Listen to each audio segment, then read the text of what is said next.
Yo, what's up guys, my name is Sat. Today I'm going to show you guys how to speed up your workflow in After Effects. This can be useful for any sort of project, whether it's for editing a normal video or whether you're creating a gaming montage or really anything, to be honest. I personally prefer using Adobe After Effects to edit all my work because I'm super familiar with the structure of this program, as well as the timeline and the effects and everything else in After Effects is laid out. There are a couple of things that I'd recommend doing in your After Effects before editing. These things are all quality of life changes and aren't really necessary, but it does speed up your workflow and how long it takes for you to finish a project. Now, the most obvious thing is your hardware. The better specs you have, the better your After Effects will run. You want to make sure that you have a relatively new or powerful CPU, as both of these will help increase your render time as well as how quickly you can preview your work. You also want to make sure that the amount of RAM you have in your PC is quite high. A starter editing PC should have no less than around 16 gigabytes of RAM. You can get away with 8, but you can't really expect your After Effects to run very fast or just well in general. If you're a big spender and you want your PC to perform very well when using After Effects, anywhere from 16 to 64 gigabytes of RAM is definitely what you want to go with. When it comes to editing, especially in After Effects, there's no such thing as too much RAM, so don't listen to all those weird kids who think they know what they're talking about. The first thing you want to do with your actual After Effects is to disable the annoying home screen that shows up every time you launch After Effects. I personally find no use in this home screen. I don't really know anyone else who does use this, but if you do, feel free to skip this step. It's not really for you. Now, to disable this, all you want to do is head up to the top left of your screen and click on Edit. Go down to the Preferences and click on General. Now, once your tab loads up, you want to look at the bottom half of the General tab and you want to disable something called Enable Home Screen. It should already be ticked on by default, but you want to uncheck it and click OK. Every time you launch your After Effects, it'll come straight to this screen so you can start working on your project straight away. Now, another really useful step when it comes to increasing your overall workflow is to organize your files. You can do this really easily by creating folders and subfolders where you store all of the files for your current project. I use a custom project file that automatically loads when I launch After Effects. This template includes folders for the main items of my project and subfolders with more precise and accurate names just to organize even further. Now, if you want to use my template or if you want to use your own one and you want to set it up so every time you launch your After Effects it loads up, there's a simple thing you can do. You're going to go back up to your preferences, so edit the preferences and head over to the middle sort of button that says new project.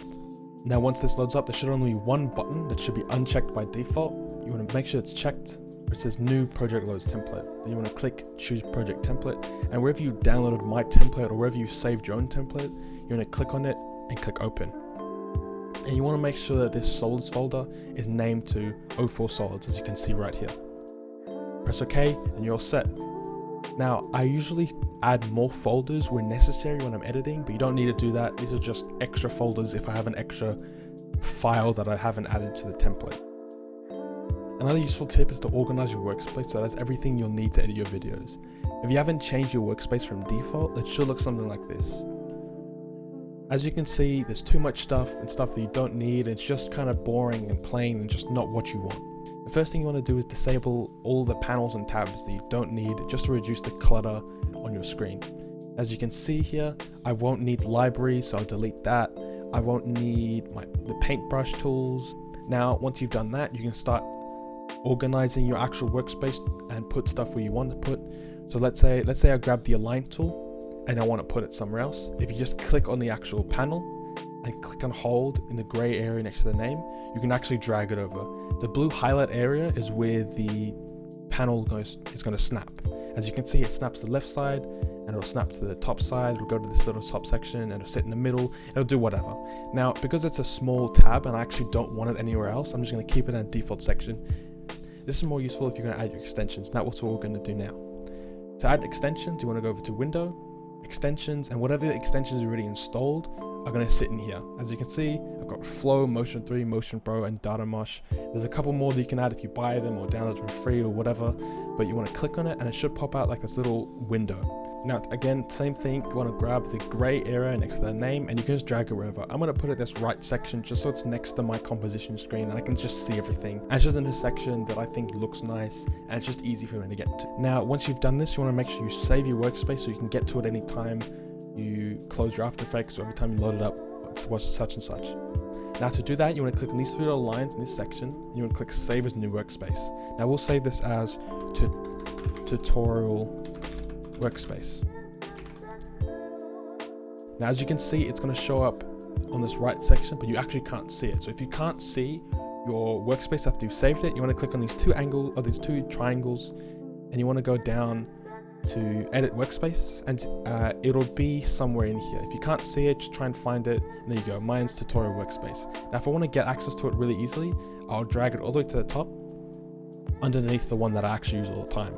And if I press OK, it's going to be there. So if I'm on this panel, if I just reset this panel to the default, as you can see, it's a default panel, and I don't want that, so I'll just click on the workspace that we just saved, Tutorial Workspace.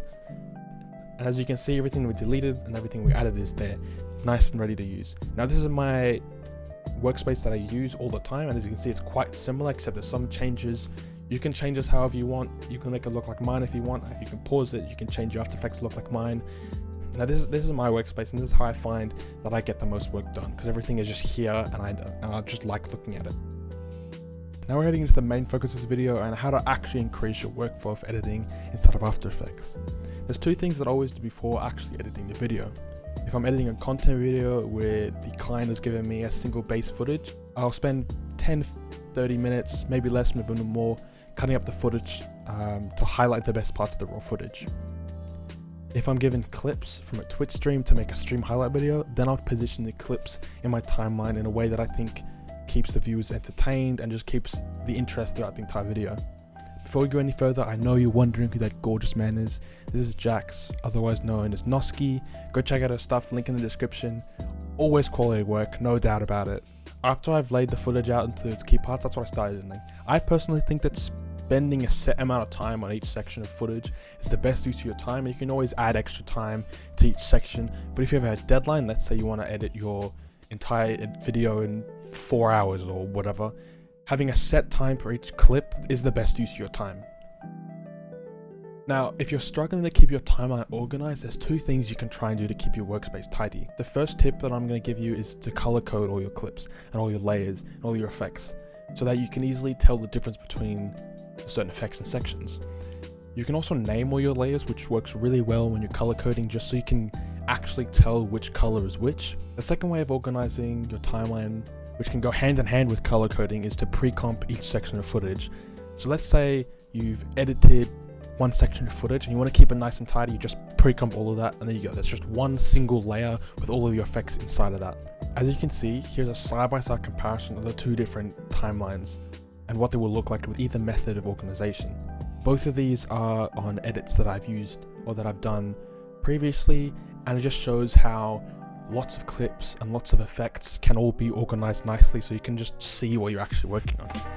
So we finally come to the end of the tutorial, and I hope that some part of this video has helped you, whether it's the first bit, the second bit, any part of the video helped you.